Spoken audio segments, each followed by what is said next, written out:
Amigos, continuamos con Argumentos. Seguimos en vivo a través de la señal de Globovisión, conversando esta entrevista con Enrique Márquez. Hablamos de los escenarios políticos para este año 2024 y de las estrategias que debería estarse planteando en estos momentos la oposición o las oposiciones. Hay muchos candidatos ya presidenciales allí en esa carrera. Por otro lado está el tema de la inhabilitación de María Corina, el ultimátum que hablamos de Estados Unidos a Venezuela con el tema de las sanciones, donde muchos tenían expectativas, bueno, de que el alivio de sanciones pudiera mejorar nuestra situación económica, pero nuevamente este año el tema político se agudiza, la polarización también ha estado creciendo durante este 2024, como todo año de elección presidencial. Son momentos donde las pasiones también están sueltas, pero también es momento del raciocinio y de tener tácticas y estrategias. ¿Cuál cree usted que deberían ser las estrategias que deberían estar pensando las distintas oposiciones de cara a estos escenarios? Bueno, inicio por decirte que creo que el pueblo está unido en un objetivo, que es el cambio político. Cuando lo digo, veo las encuestas, y las encuestas hablan de un rechazo súper mayoritario al gobierno. Y cuando ves las razones del rechazo, es por la calidad de vida. El bajo salario, no me alcanza la plata, no puedo comer, no tengo servicios públicos, se me fueron todos los hijos, quiero que mis hijos vuelvan. Es decir, una serie de razones muy humanas, ¿no? Claro. Ahí no hay política, es la condición humana de la crisis. Esa crisis genera una sensación de cambio y por lo tanto quien está en desventaja en la ruta electoral sin duda es el gobierno nacional, está en desventaja. Y esa desventaja la intenta cubrir intentando dividir a la oposición. Eso es un juego válido, yo no lo censuro. Son las estrategias del gobierno que están muy claras en sus Está tácticas. ahora de manos de la oposición el utilizar su estrategia. Mucho me temo que la oposición no tiene una estrategia compartida, sino muchas estrategias, como tú hablas de las oposiciones. Creo que lo primero es tratar de encontrar una visión compartida de a qué país queremos ir. Y eso no es un problema de nombres, es un problema de política. ¿Cuál es el país que soñamos y cómo lo vamos a construir? Porque el país que soñamos no lo vamos a poder construir destruyendo al chavismo, vamos a llamarlo así.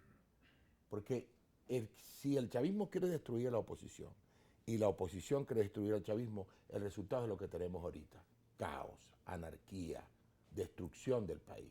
Tiene que haber un punto de encuentro. Y el punto de encuentro no es el poder, es la política a favor de la gente. Esto puede sonar utópico, pero para la oposición no debe serlo, porque no debemos estar unidos alrededor de una persona. Yo esto siempre lo he criticado. Critico el mesianismo, critico la predestinación en la política. Por lo tanto, lo primero que yo creo que hay que hacer es despersonalizar la candidatura presidencial. Y esto es un tema muy polémico, porque hay una figura que sin duda alguna es la figura más importante de la oposición en este momento, que es la señora María Corina Machado. Sin duda la más importante, ganó una primaria del factor opositor más grande que hay en Venezuela, por lo menos uno de los más grandes. Ahora, inhabilitada como está, nadie le puede quitar a ella su derecho de luchar por su habilitación. Dentro de la realidad y de lo pragmático que debe ser esta lucha, tiene, en mi opinión, que convocarse al país opositor a una coincidencia en materia política y estratégica, donde ella esté, por supuesto, pero una coincidencia de todos, porque lo peor que nos puede pasar es que el destino del país esté en manos de una persona. Y cuando lo digo, señalo que lo peor que le puede pasar al país es que haya un sector importante de la oposición que se vaya para la abstención y el gobierno va a atentar ese camino. Lo que nos queda de aquí a la elección, lo digo en absoluto conocimiento de causa, es un vía crucis.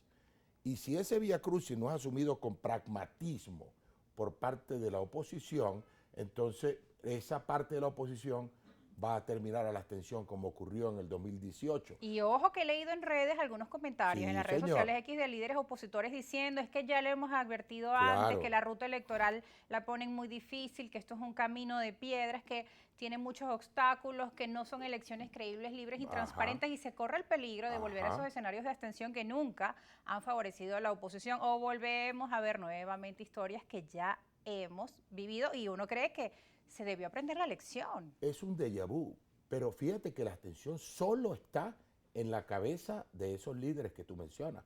En el Claro. pueblo no. El pueblo quiere votar. Y quiere votar porque hoy sabe que es el único camino. ¿Te acuerdas de aquellos eslogan que decían que todas las opciones estaban Sobre la sobre mesa. la mesa? Mucha parte del pueblo creyó eso. Y hoy sabe que no es así. Y que no creen pajaritos preñados. Entonces, ahora ocurre que el único elemento es el voto. Por eso es que lo primero que te debo decir es que debe haber un gran acuerdo dentro de toda la oposición de que no se va a permitir la abstención, de que no se va a permitir, y no de los dientes para afuera, no, no, no, con absoluto, con el corazón en la mano, en función de que no le demos facilidad al gobierno, porque en mi opinión, solo la abstención salva al gobierno. Y la unidad opositora alrededor del voto del pueblo venezolano, si es alrededor del voto del pueblo y no alrededor de una persona, por eso yo llamo a la humildad, al desprendimiento y a la unidad de todos. Puede, Elemento que ha sido muy difícil puede dentro de las filas parecer de la difícil, oposición. puede Parece una lucha parecer de difícil, egos. pero fíjate tú que la oposición comenzó a dividirse muy Ujú, fuertemente sí. por la decisión de votar o no votar. Ujú. Ahorita Al aparentemente, menos aparentemente se han logrado en todo la el ruta mundo electoral. dice que hay que votar. Y una de las cosas que yo celebro de mi participación en el CNE durante esos 2 años es que nosotros logramos contribuir al abatimiento de la abstención. Y por eso, como conozco ese monstruo, porque lo viví en el 2005, lo viví luego en el 2018, en el 2020, y sé que no contribuye en nada al bienestar del pueblo, como lo conozco, es que me atrevo a advertir, ese monstruo no está muerto. Y hay que seguir insistiendo en que el voto es el único camino. Y posteriormente, sanar las heridas. Imagínate tú,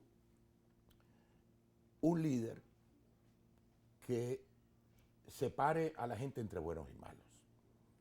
Pero si es un líder del país, Claro. tiene que aceptarlos a todos como pensamos.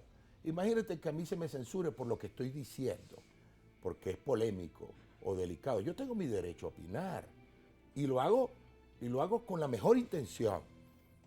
Debe construirse un elemento de decisión que sea alejado de la voluntad de una persona y que donde pueda haber un mecanismo de decisión para sortear este río de aguas tan turbulentas que tenemos por delante y que al final resulta en qué.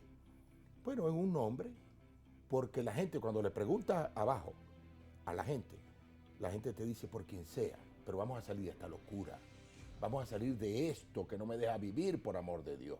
Entonces eso significa que la oposición tiene que ser tan inteligente, que los líderes opositores tienen que ser tan inteligentes como es la sabiduría popular, que hoy sabe que lo importante es cambiar y buscar cambiar no solo de persona, sino que si nosotros, el próximo gobierno va a seguir con esta guarandinga de querer acabar unos con otros, el país no va a echar para adelante nunca.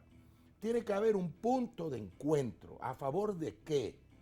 De las políticas que son favorables a la gente. Y tú sabes que tú reúnes aquí a un grupo de personas, unos rojos, otros azules, otros blancos, y te aseguro que hay consenso en 95% de los temas que se hablan, porque ya se sabe que hay que favorecer al sector privado, que la estatización Sí. no funciona, que la educación tiene que ser de otra manera. Es decir, los venezolanos creo que tenemos muchos consensos que deben ser desarrollados por esa oportunidad de un gobierno que nazca de esta próxima elección. El fin tiene que ser el desarrollo de nuestro país y la mejora de la calidad de vida de todos los venezolanos, lograr que esos muchachos que se fueron puedan volver, pero para construir un país y hacerlo juntos. Hay muchos elementos que hay que superar. Está el tema de la reconciliación nacional, la tolerancia, encontrarnos, como usted dice, buscar esos puntos de encuentro que hay, que por supuesto están alrededor de esos propósitos para una mejor Venezuela. Tenemos que ir a una pausa, al regreso seguiremos conversando sobre este tema y también qué elementos debe tener